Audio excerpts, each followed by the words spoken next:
Estás en Orígenes, un espacio en el que tener curiosidad por nuestra propia existencia es fundamental para adentrarse en la búsqueda más profunda del ser humano.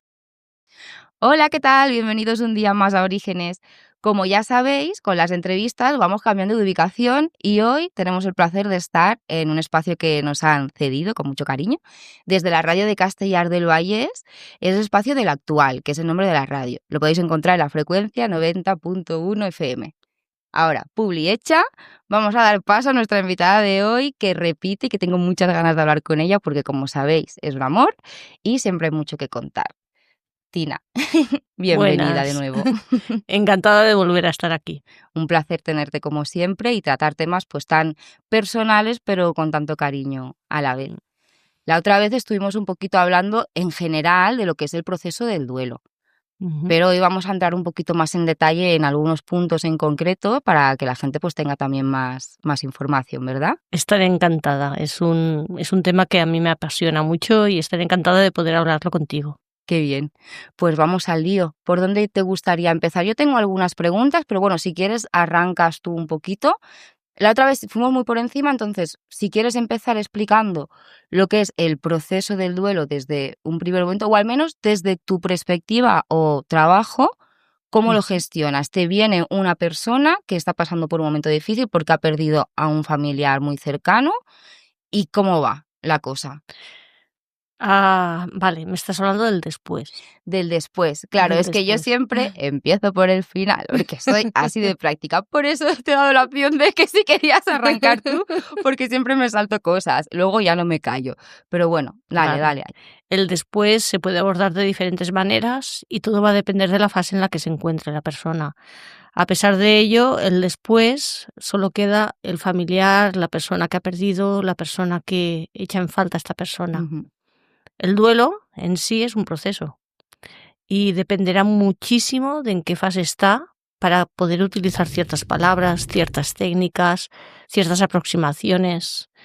En una negación, por ejemplo, la persona niega esa realidad y si tú le dices, bueno, tu persona querida se ha muerto, es como un choque muy fuerte.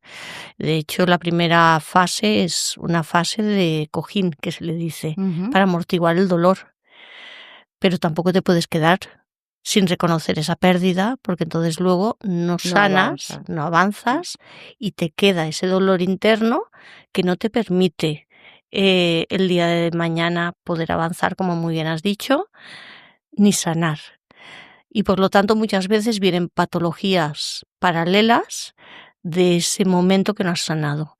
Patologías que pueden desembocar en esquizofrenia, en la típica demencia, en otras cosas fuertes, depresiones, ansiedad, y no saber de dónde vienen por no haber afrontado una pérdida tan fuerte que muchos dicen, es que si yo voy a tratarme el duelo, voy a olvidarme de la persona que quiero. Y por quererse arraigar a ese recuerdo no hace el proceso de avanzar y de sanar. Exacto. Cuando en realidad, si no haces ese proceso, lo que estás haciendo es recordar a la persona con pena y dolor. Sí. Si sanas el duelo, la recuerdas con amor, con cariño, con un poquito de nostalgia, que no desaparece, pero sin esa rabia, ese dolor, esa pena que está constante en ese proceso de duelo, constante según la fase, ¿no? Es evidente. Y que no es positivo, evidentemente. Y entiendo que, claro, somos muchas personas con muchas personalidades diferentes y eso es lo primero que es lo que me comentas, que lo que tienes que ver es qué tipo de persona es, si a lo mejor ya viene con alguna patología que puede agravar cómo esté reaccionando a todo el duelo y a partir de ahí empezar a trabajar. También será distinto pues con niños que con ancianos, por ejemplo.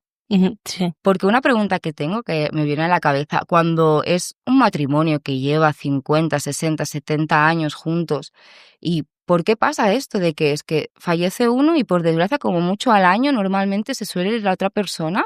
Y yo creo que tiene mucho que ver con ese duelo, no solo con ya no tengo a mi lado a alguien con quien he compartido mi vida, sino que no, como que no, tu cerebro no procesa que eso ha pasado, aunque eres bastante adulto y sabes cómo va la vida y que eso acabará pasando, o a lo mejor no aceptas que te haya pasado, o sea, a la otra persona en vez de a ti primero, porque pensabas que te irías tú antes, o con la gente mayor es que tienes que hacer con más cariño, con más... ¿Cómo va? Es muy curioso esto que me preguntas, porque hay un grupo de personas que aceptan esa pérdida, siguen, inclusive vuelven a salir, se vuelven a casar, o ya simplemente viven esa senectud, esa vejez, de una manera más light, más suave, pero siguen adelante. Y luego hay otros que se mueren en una semana, unos días, un año, medio año, en poco tiempo. Entonces, lo que sí que se ha demostrado es que estas personas que se mueren suelen ser las personas que dependían en exceso de la otra. Vale. En exceso en el sentido de proyecto de vida, en el sentido de estoy al lado de esta persona, no puedo seguir sin ella, y alguna patología que pueden llegar a tener lo que hace es dispararse. Ese problema de corazón que estaba mantenido, y cuando la persona se va dice ya no sigo. Si no está ella, ya no sigo. O esa persona que igual tenía algo despertado pero muy poquito y lo que hace es ya no puedo. Cuando uno de los dos, y a veces creemos que el que es dependiente es el que se queda y no, y el que es dependiente se ha ido y el otro sigue adelante. Porque las relaciones de dependencia son muy curiosas también. Es un tema ahora muy mientras bueno. me lo vas explicando lo voy ubicando en mi cerebro y me va cuadrando ya todo un poquito más. Claro, si quien fallece es la persona de la cual había esa dependencia, es distinto que si fallece el que maneja todo directamente. La otra persona se va a quedar como que ¿qué hago? Pero si es al contrario y el que es más autosuficiente es el que sigue vivo, pues va a tirar para adelante más. Totalmente. Y a veces creemos que esta dependencia es en el otro, como he dicho antes. Por ejemplo, un caso, ahora me lo voy a inventar para que entendamos el concepto. Un señor que siempre la señora se lo está haciendo todo, que además lo cuida en exceso, que lo cuida muy bien, pero que él, el típico señor que se va al bar, que vive la vida, que hace cosas, pero que está muy pendiente también de que cuando llega a casa su mujer está allí, por ejemplo. O al revés, o a la inversa, o el señor que cuida a la mujer o tal, no importa el género. Cuando la persona se muere, que es la cuidadora, y no estás saliendo ya bueno, como que te cierras a socializarte, a estar con otras personas o así, y dejas de hacer lo que estabas haciendo antes, directamente la persona se está apagando y ya tiene un potencial a seguir a la persona que se ha fallecido. A pesar de ello, ¿qué recomendamos los psicólogos? Sal, pero en ciertas etapas no se puede decir. Sal, busca el refuerzo de tu familiar.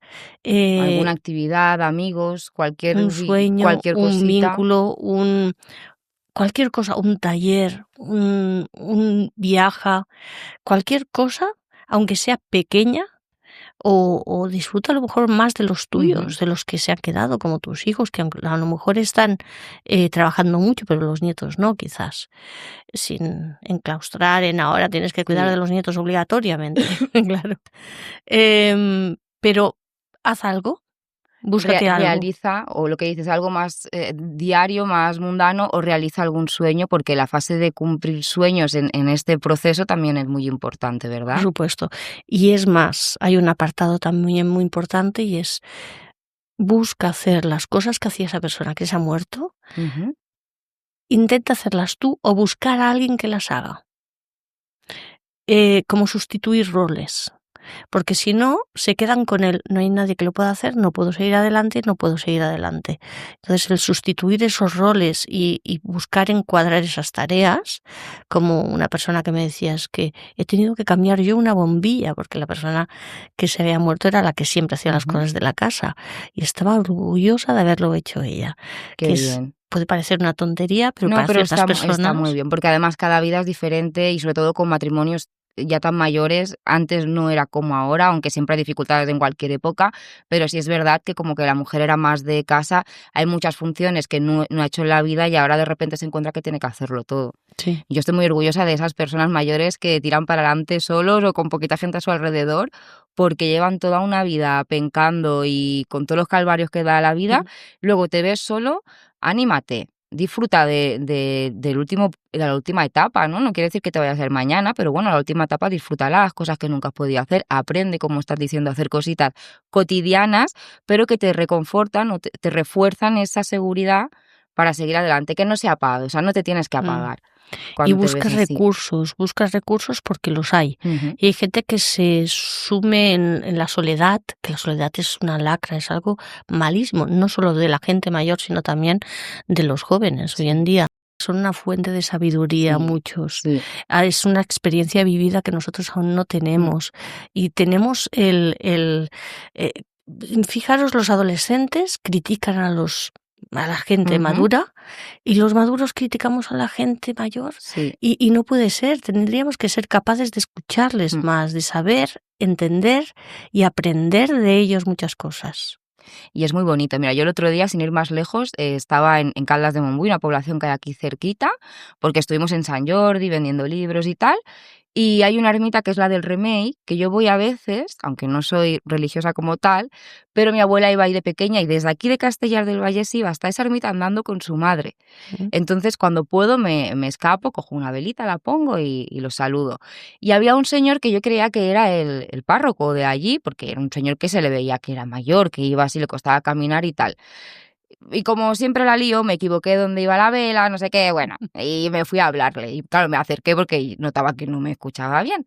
Unos ojos azules así, se me puso a hablar, no era el párroco, era un señor que va ahí pues 1 o 2 veces a la semana, un señor de más de 70 años que ahora está solo porque es viudo. Me estuvo contando que estuvo de muy jovencito jugando, entrenando con el Barça, luego se cambió, luego, oye, me estuve como 30 minutos con todo el placer escuchándole, luego me daba pena de irme porque digo, seguro que también ha agradecido y ha pasado un buen rato que alguien, pues, que él inicie una conversación y que vea que a la otra persona no le pese Mm. escucharlo, y encima sin conocerlo, sino que, ay, le pregunta, pues con la tontería me dio un dato, porque encima aprendes de todas las Mm. conversaciones, y la gente que es mayor que tú te va a enseñar, o sea, es que como que adelantas 3 cursos, porque si te juntas, tienes 30 y vas con gente de 45, son 15 años de experiencia que ellos te van a aportar a ti. Por supuesto. Entonces, me dio un dato sobre Montserrat que a mí me resonaba, pero lo tenía claro, y eran unos túneles que hay que se utilizaban para subir hasta arriba y tal, cuando hacía muy mal tiempo, que antes era para poner carretillas, para subir material, existen. Y claro, yo hace tiempo lo escuché, pero no había vuelto y me lo comentó y dije, pues de verdad no conozco a este señor, pero me lo creo, porque me está explicando cosas y me está dando información sin que yo se la pida, el universo, que te va poniendo a gente así y tal. Por eso es importante prestar atención a las cosas que te están pasando. Y en este caso, pues eso, repetirlo de nuevo, que tener cariño, respeto y paciencia y darles mucho amor a la gente mayor. Sí. Vamos a volver Sí. a donde íbamos. A ver, vamos a hacer un poquito aquí de chuletilla. Técnico, tengo un portátil táctil y no va táctil, ¿eh? No, ahora ya sí que va. A veces no me detecta el alma. Vale. Mira, es verdad, el tema de los centros de cuidado. Si tú me quieres interrumpir, o sea, quieres sacar algún tema o lo que ¿Quieres que sea. vayamos a los sueños en el final de vida, por ejemplo? Vale, perfecto, ¿Sí? pues vamos allá. Sí, sí, sí. Vale. A ver, es un tema que para mí es importante porque de hecho lo enlazamos un poquito con la primera parte que estuvimos hablando Ujú. y que para mí es imprescindible para acompañar a morir. Y es entender que la persona puede arrepentirse de cosas de su vida, por ejemplo. O entender que la persona puede querer alguna cosa que se le puede llegar a dar o no, evidentemente, pero que se tiene que intentar, porque mañana ya no estará. Mm. Y a los familiares se les queda como el corazón roto cuando no pueden llegar a cumplir este sueño que para la persona puede llegar a ser tan importante. Por lo tanto, hemos de ser capaces de llegar a la persona, estar, evidentemente, porque no hace falta tampoco decir mucho, ni llenarle la cabeza, ni ¿pero qué quieres? ¿Qué quieres? No, tampoco hace falta, pero saber, conocer. Y saber y conocer lo que le hubiera gustado, lo que le ha gustado y lo que quiere para este final. Porque nos podemos encontrar con cosas sencillas, como unas natillas en el final, o nos podemos encontrar con cosas muy bonitas, como por ejemplo ir a ver a su hermana en Granada. Ujú. Hay asociaciones que cumplen sueños para las personas que se están a punto de morir.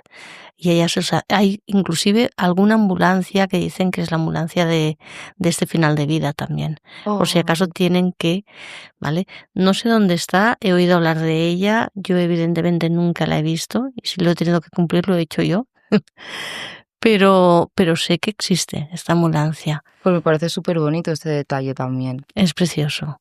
Y además, que la familia sea partícipe, si puede ser, sin obligar a nadie, evidentemente, sin obligar a nadie, pero si eres partícipe de un sueño de final de vida, se te llena el corazón, te aproximas más a esta persona, tienes esta conexión.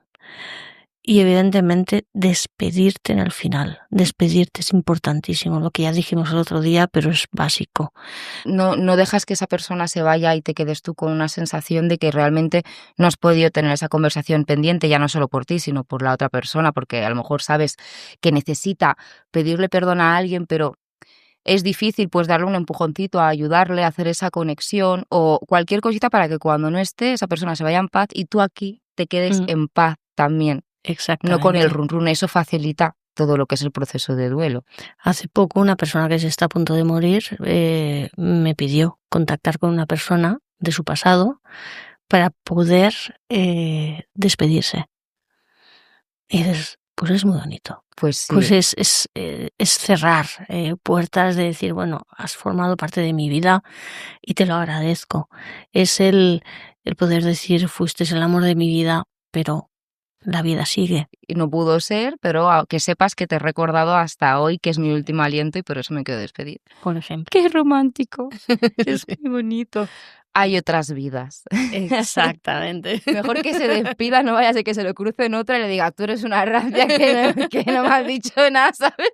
Pues ya se cura en salud para el siguiente destino. Sí. Yo siempre intento tomármelo un poquito con humor, pero porque al final el humor, sin faltar al respeto ni pasarse de listo, es una manera también de sobrellevar todo este proceso. Al menos en mi caso personal es como lo he manejado yo siempre. ¿Por qué no utilizar el humor en el final de vida? Por supuesto que sí. El humor en todos los momentos de la vida, sin faltar el respeto, por supuesto, pero el humor tiene que estar.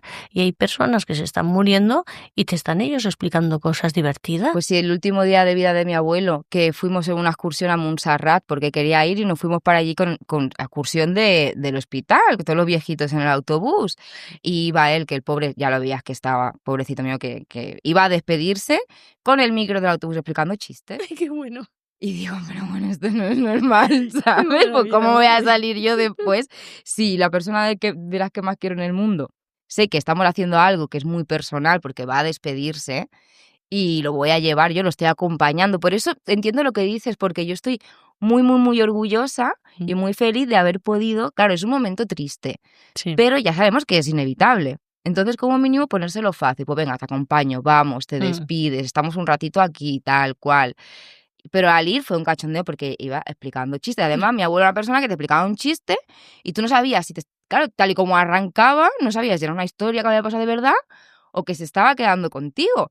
Hasta que no terminaba y se partía la caja el señor, pues no ubicabas. Y todos los viejitos, ya no solo por él y por mí, toda la gente que nos acompañaba en ese trayecto, que yo no me sé sus vidas, pero es probable porque en el sitio en el que estaban ya es cuando ya tal, pues oye, también se rieron, también pasaron un buen rato. Y con eso me quedo.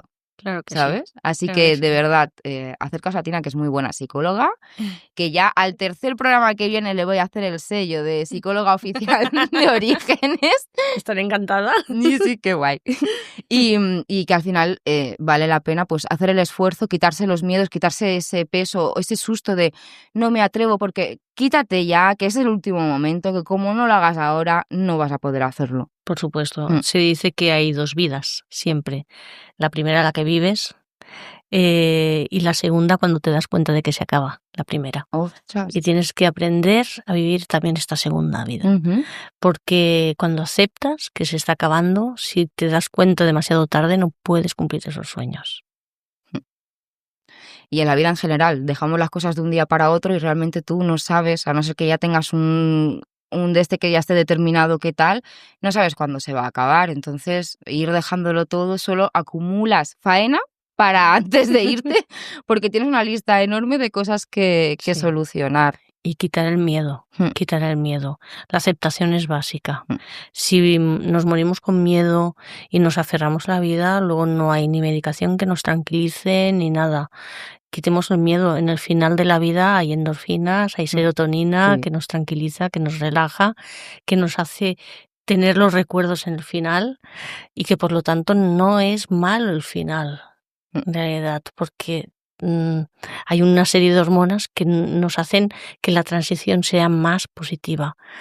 De hecho, hay muchas personas que mueren con una sonrisa. No todos, evidentemente, pero los ves con caras relajados muchas veces. Normalmente los que más hayan sufrido, porque están tan tranquilos en ese momento que dicen, ya está. Feina feta. Muchas veces, hasta aquí, porque de verdad que es que la vida a veces, sí. Pero bueno. Por eso es tan importante el apoyo también de profesionales que te van a acompañar en cualquier etapa, que no te den, hablando de miedo, que tampoco te dé miedo pedir ayuda o pedir a alguien que realmente tiene estudios y se ha informado y sabe lo que te está aconsejando, lo que te está diciendo y se va a centrar en tu caso en concreto. Porque a veces pensamos, ¿no? Es que ¿para qué voy a necesitar recursos de un psicólogo o lo que sea? Yo ya sé cómo en mi vida yo me espabilo. De verdad, igual que con un amigo a lo mejor te puede dar una perspectiva o un consejo que por lo que sea tú no has caído, pues qué mejor que una persona que ya se dedica a eso profesionalmente y tiene esa experiencia para decirte los Y que pasos. no te puede juzgar porque son decisiones, siempre Exacto. no juzgar. Y además va a utilizar ciertas metodologías y técnicas que van a facilitar que la persona pueda avanzar. Por ejemplo, yo soy especialista en el EMDR, que es el movimiento de los ojos, donde buscas la sinapsis y sacas imágenes, recuerdos, estrategias, es una pasada. También en hipnosis, o sea, y cada persona necesita una técnica diferente, totalmente diferente, porque somos personas y porque los duelos, a pesar de pasar por diferentes fases, las enfrentamos también de diferentes maneras. Va a depender de la proximidad con la persona, va a depender sobre todo del vínculo afectivo que teníamos, del tipo de muerte, de la edad de la persona que se ha ido o de la edad que tú tienes, la manera en que tienes de enfrentar la vida o la muerte también. Muchos inputs que tenemos que controlar y que a veces una amistad va muy bien hablar con las amistades, por supuesto que sí, pero no tienen esas estrategias para poder avanzar en ciertos procesos del duelo o para poder avanzar en ciertos momentos que se apuesta mucho por un fisioterapeuta, por un médico, por todo, pero si no tenemos amueblado, no tenemos un equilibrio emocional, si no tenemos una base, una estabilidad, va vinculado también con la salud esto. Y entonces no vamos a poder avanzar tampoco. Hay que tener un equilibrio general. Por supuesto, una persona con una ansiedad, listas fuertes. Es que es horrible, o sea, el tema de la ansiedad de verdad es horrible. Y si no se lo trata, acabará con un trastorno de ansiedad generalizado y no podrá ni salir de casa. Y a veces vas aguantando el estrés, hasta que petas y no te das cuenta hasta el final que ya sí que requieres por narices de algo más fuerte. Pero si lo hubiéramos cogido antes, no tendríamos esa depresión, no tendríamos quizás ese malestar, esas jaquecas continuadas o esos dolores de espalda que te vienen muchas veces también del tener que cargar tanto en tu vida, pero no cargar bolsas, no cargar emociones y cargar situaciones y cargar todo.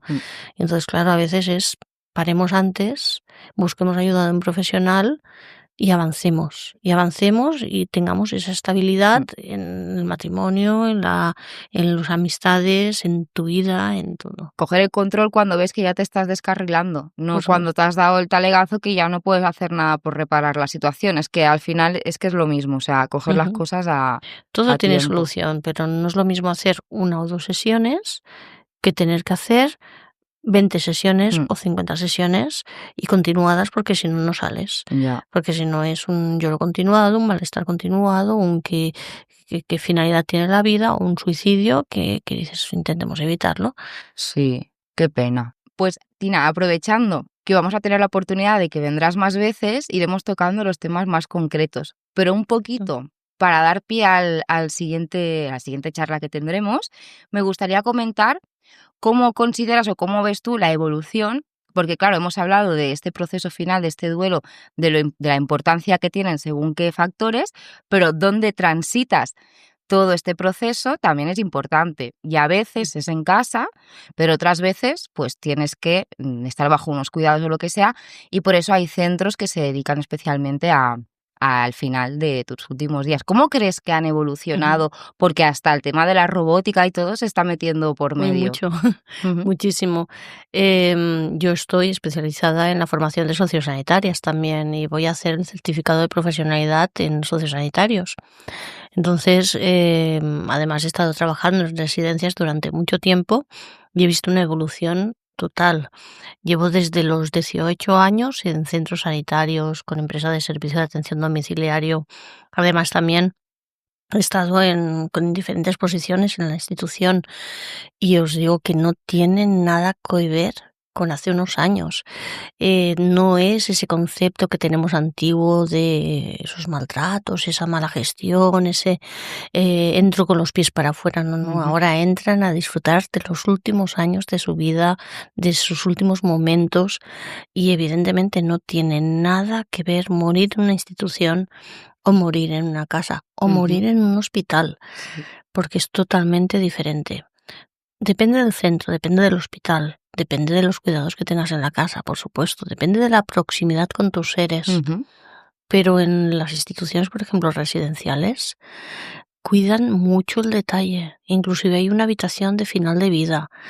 Se les pone o bien una cafetera o bien un vending o se les ofrece algo a los familiares y se les permite en la mayoría que estén las 24 horas si Ujú. necesitan para acompañar a morir.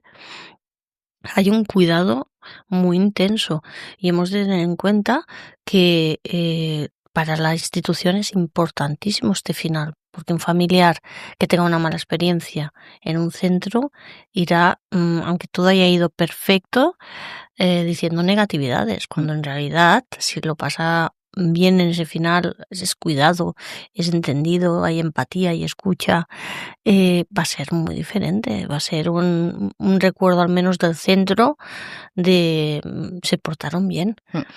y me acompañaron. Claro, porque si es verdad, por lo que comentabas, la diferencia de hace tiempo hacia acá, sí es verdad que tenemos como el recuerdo que hay es de que es algo negativo, de que los dejas Ujú, ahí ya para que te mueras del asco, que te traten mal, que te bueno, pues maltraten, no directamente, porque ujú, obviamente y por desgracia han habido casos y siempre los habrán. O sea, me acuerdo de que había un caso, mira, mm, paréntesis para la escoba de Noé. Hay un caso que se podría tratar porque había un sociosanitario o un cuidador que se cargó a bastantes mm, personas porque era el ángel de la muerte o algo así, como sí, que les ayudaba a tal. Claro, esos son casos concretos, puntuales, sí, pero también a partir de todas esas malas experiencias se han esforzado tanto los especialistas como el resto de personas en motivarse cuidar. y en arreglar toda la situación y que sea algo Claro. beneficioso, algo positivo para esa persona. Y el problema es que solo uno que haga algo así, Mm. que también hay asesinos en las casas y también Sí, hay pero ya asesinos está, en ya la como calle, que ya está, mancha ya el nombre mancha el de buen nombre de sí, muchos que lo están haciendo tan, sí. tan, tan bien. Y es real. Y el problema es que intentamos evitar esto, pero Mm, tenemos falta de personal. Bueno, pero a pesar de ello, se hace muy bien. mm. Últimamente, en la mayoría de instituciones que yo he ido y voy, por la mañana a una institución, por la tarde a otra institución a formar a los sanitarios, voy muchísimo y estoy orgullosa de cómo cuidan allí. La mayoría de asociaciones de la patronal, por ejemplo, donde yo estoy, no digo nombres, pero una patronal donde yo estoy, son buenísimas. Yo me pondría con los ojos cerrados en En sus su manos mano. y me lo pasaría bien. Y hay juegos, hay dinamización, hay actividades, Ujú. en muchas hasta hay robots. Y se lo pasan pipa los usuarios con los robots, le hablan, Piper, Piper, Pepito, y empiezan Ay, por así, o sea, favor, y, cuánto y amor. parecen niños estos robots muchas veces. Hay diferentes modelos, Ujú. evidentemente, y no estamos en el nivel ni mucho menos que tenemos en Japón, que en Japón sí que hay un nivelazo, que hay inclusive uno que te pone hasta los calcetines, uno que Ostras. te cuida. Hay una foca que inclusive tiene unas emociones y se le trata. Hay robots humanoides también, que parece que te sientan al lado de él, le empiezas a hablar y ya eliminas esta soledad. Pero evidentemente nunca, nunca podrán dar la Vale. humanización que da una persona. Nunca, nunca van a quitar el puesto de una persona, porque lo que van a hacer los robots es reforzar las tareas Sí. repetitivas para que los Y sobre humanos den todo humanidad. también físicas, ¿no? Porque es lo que dice, el Totalmente. humano tiene que dar esa parte humana, ese cariño, esa atención. Pero ostras, tener a un robot al lado que te levanta a una persona que es mayor, que no se puede mover y que pesa más de 80 kilos, Importantísimo. ostras, mira, es que nada más de pensarlo se me ponen los pelos de punta, porque yo me he visto en esa situación más de una vez, incluso con vecinos, que, ¿y qué pasa? ¿Qué pasa? Abres y dices, ¿cómo Muy bien. levanto yo a esta persona ahora? Porque, madre mía, Claro. a ver, te levanto porque veo que no se ha hecho nada como para llamar a la ambulancia que venga corriendo, no simplemente tal. Sí. Pero, ostras, y me las he tenido que ingeniar y me ha pasado más de una vez. Entonces, claro, me lo has dicho, he visualizado a un robot, que claro, que obviamente hay máquinas de grúas que te cogen y Ujú. tal, pero que Sí. te venga un robot, pum, pum, pum, y te venga, Paquita, vamos a levantarnos, y te cojas y te levanta, la Paquita se queda flipada de la vida con el robot y Para todos eso, agradecidos. para eso tenemos también Ujú. exoesqueletos. El exoesqueleto se lo pone la persona y Ajá. puedes movilizar mejor. O sea, hay estrategias para todo, de manera de que no se hagan daño al personal, por Claro, ejemplo, claro. que es la mayoría de bajas en una institución. Sí, Y de esta manera minimizamos las bajas, muy por bien. ejemplo. O Vale. sea, hay muchas estrategias, pero no están llegando a todos los centros Ya, aún. Hay muy ya. pocos que los tengan. Y en España, con todo lo que no entro nunca en historias de Sí. estas, pero estamos en Sí. España, si conocéis España, no hace falta dar más explicaciones con la sanidad, por desgracia. Sí. Entonces, jolín. Y también tenemos inclusive el proyector Viva, por ejemplo, que son proyectores que te ponen juegos interactivos que Ujú. tú tienes que ir movilizándote para llegar a ellos, o ordenadores que te hacen coger manzanas virtuales, ¡Ay! cosas muy chulas que los usuarios se lo pasan pipa, teniendo o no teniendo demencia, porque Ya. adaptamos también al nivel que Claro. tienen ellos. Entonces, puedes estimular la mente de la persona, puedes estimular el juego, puedes estimular hasta la sociabilización con Ujujú. otros compañeros que están haciendo lo mismo. Qué bien. Se lo pasan genial. Pues como has dicho, hay dos vidas, la que vivimos y la que empezamos a vivir cuando sabemos que nos vamos, y esto es un ejemplo muy, muy bonito y muy claro de ello. Pues Tina, lo que tiene estar en un espacio que nos han tenido con todo el cariño es que tenemos ese ratito, ¿no?, para charlar. Se nos termina aquí, pero vamos a charlar muchas más veces. Encantada. Como siempre, es un placer tenerte en el canal. Esperamos que os haya gustado, seguro que sí, porque siempre, al menos la otra vez y seguro que esta y las siguientes, habéis recibido a Tina con mucho cariño. Y nada, no sé decir que le des al like, porque cada uno con su vida lo que quiera, pero ahí tienes todos los botones para darle a que te apetezca, si es el caso. Así que nos vemos en el siguiente vídeo. Que vaya muy bien. Encantada. Chao. Chao.